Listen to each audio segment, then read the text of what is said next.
नमस्कार, स्वागत है आप सभी का सुर्खियों से परे में और मैं हूं आपके साथ नेहा सर्वेश शुक्ला। सुर्खियों से परे में बात करेंगे उन खबरों की जो सुर्खियां तो नहीं बटोर पाई लेकिन आपके लिए जानना जरूरी है। 30 अप्रैल से शुरू हो रही है उत्तराखंड चारधाम यात्रा, सारी तैयारी पूरी। तीर्थयात्रियों के लिए हेल्थ एडवाइजरी भी जारी। कानपुर के काली मठिया मंदिर में होगा कॉरिडोर का निर्माण, राज्य सरकार ने मंजूर किए 60 लाख रुपए। तिरुपति मंदिर में मौजूदा ट्रस्ट के साथ एक नया ट्रस्ट बनेगा। एआई तकनीक के इस्तेमाल से दर्शन में होगी आसानी। उत्तराखंड चारधाम यात्रा में 25 मई तक रहेगी वीआईपी एंट्री पर रोक। तीर्थयात्रियों की संभावित भीड़ को देखते हुए फैसला।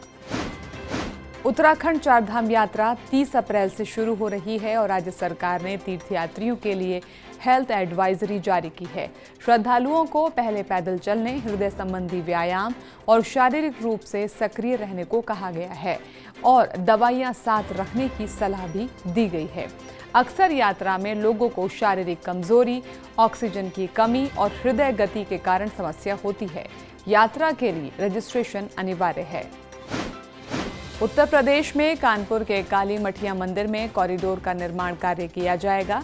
पूरे मंदिर परिसर का कायाकल्प होगा। राज्य सरकार ने 60 लाख रुपए मंजूर कर दिए हैं। योजना के तहत नगर निगम भव्य द्वार बनाने के साथ ही फुटपाथ और चौराहे का सौंदर्यीकरण भी कराएगा।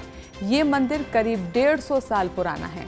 1971 में शंकराचार्य ने मंदिर का जीर्णोद्धार करवाया था। आंध्र प्रदेश के तिरुपति मंदिर में मौजूदा श्रीवाणी ट्रस्ट के साथ एक नया ट्रस्ट स्थापित किया जाएगा। इसके तहत सभी राज्यों की राजधानियों और विदेश में भगवान श्रीवारी के मंदिरों का निर्माण करवाया जाएगा। श्रद्धालुओं को आसान दर्शन व्यवस्था देने के लिए एआई तकनीक का भी उपयोग किया जाएगा, जबकि बुजुर्ग और दिव्यांगों के लिए ऑनलाइन और ऑफलाइन टिकट बुकिंग शुरू करने की योजना पर काम हो रहा है। उत्तराखंड चारधाम यात्रा में 25 मई तक वीआईपी एंट्री पर रोक रहेगी। गढ़वाल के कमिश्नर ने तीर्थयात्रियों की संभावित भीड़ को देखते हुए ये फैसला लिया है। साथ ही वीआईपी और वीवीआईपी लोगों से प्रशासन ने ये अपील की है कि शुरुआती 2 सप्ताह तक चारधाम की यात्रा न करें। तीर्थयात्रियों की भीड़ को देखते हुए प्रतिबंध को हटाने या जारी रखने का फैसला आगे होगा। उज्जैन में वैदिक घड़ी के बाद अब विक्रमादित्य वैदिक ऐप को लोगों तक पहुंचाने की तैयारी है।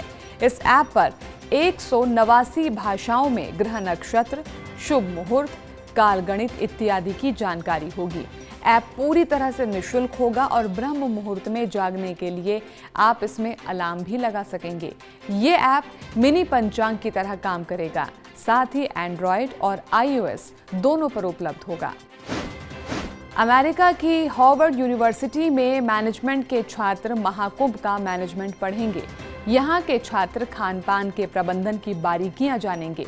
इसी तरह बिल मेलिंडा फाउंडेशन में दस्तावेजीकरण, स्टैनफोर्ड यूनिवर्सिटी में आर्थिक सामाजिक प्रभाव और क्योटो यूनिवर्सिटी में परिवहन व्यवस्था का अध्ययन कराया जाएगा। भारत के 5 IIM और 4 राष्ट्रीय विश्वविद्यालय भी इस महाआयोजन पर शोध करेंगे। इन खबरों को तो आपने जान लिया, लेकिन बाकी अपडेट से जुड़ने के लिए आप हमें सोशल मीडिया पर फॉलो जरूर करें। सुर्खियों से परे में आज के लिए सिर्फ इतना ही। हमें दीजिए इजाजत। नमस्कार।